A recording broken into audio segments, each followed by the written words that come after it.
Hey there, Jack Nation, here with a special moment for the bowling program.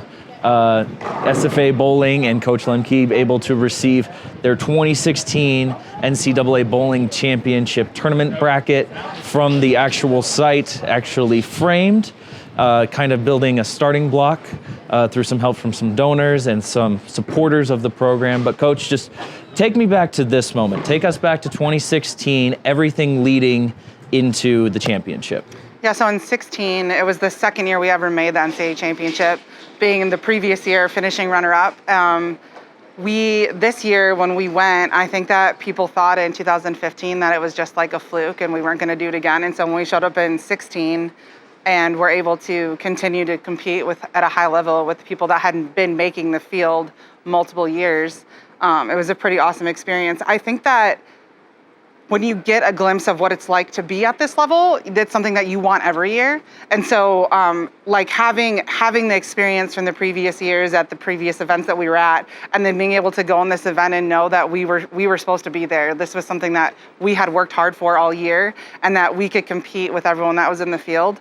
I think that anyone that was part of this championship, it being the first team championship in Division I history at SFA, made it automatically a special thing for everyone that was a part of it. But also just to experience that, because not everyone gets this. And I think that's one thing that we try and convey to our student athletes is this isn't a given every year. Like getting to this point is a lot of things that people never get to do. And so our expectation is that at the end of the year, we're in a position where we can continue to do this, but it comes at a lot of hard work and a lot of sacrifice in multiple areas, but it's worth it in the end when you get to experience something like this that most people will never get to experience in their life. You mentioned about this kind of being a glimpse into that future. Just break down everything else that happened after being able to win this title, not only for you personally, but then also for the program itself. Yeah, so I'm going to go back first. So 10 years ago today, SFA won their first regular season event ever. And it's lined this up for this because I think that you can't have this happen without the people that come before you. And you can't have this happen unless the people after you believe in something like this all the time. And so I think that this kind of put SFA on the map as far as like, oh, we're here to stay and it's consistency.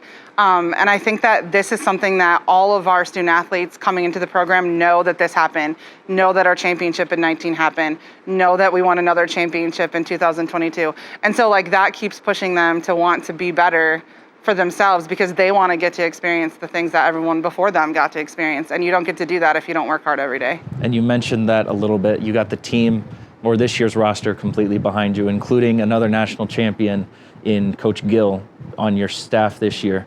How do you, besides the stereotypical answer that maybe we draw out a little bit more, talk a little bit on how you feel that this is going to inspire this team. We're just starting the regular season, and how do you think being able to see this, especially for maybe some of your newcomers, how this is going to steer your guys' direction for the rest of the season? This is one of the most youthful teams we've had in a while. We have a lot of underclassmen on the team, and typically we've been a more veteran team. And so I think them seeing that what these teams have done before, because this year we had a pretty young team too. Like it doesn't matter how veteran you are or how much experience you have, it's what you put into you and your team and what you give every day to make yourself better to be ready for this in March and April. And I think it's something that we preach here, and people know our program. They can see as the months go on what the improvement looks like, but we make sure that our student athletes understand that that's on them. Like we're here to guide that. And obviously having Sarah back, having Hannah as part of our coaching staff now, like that is tremendous for us because they've been performing, they've been at a level that they know what it takes to get to this spot. And I think that their experience and being able to share that with our inexperienced players, like you're not going to get that in a lot of programs. And so it's something that for me, they add a lot of value to not only our program, but to our student athletes because they can share their experience and help them develop and be people that want to be at this caliber. You know where you're going to hang it up? We do not. We have to find a nice big space for it. Well, thank you for your time, Coach.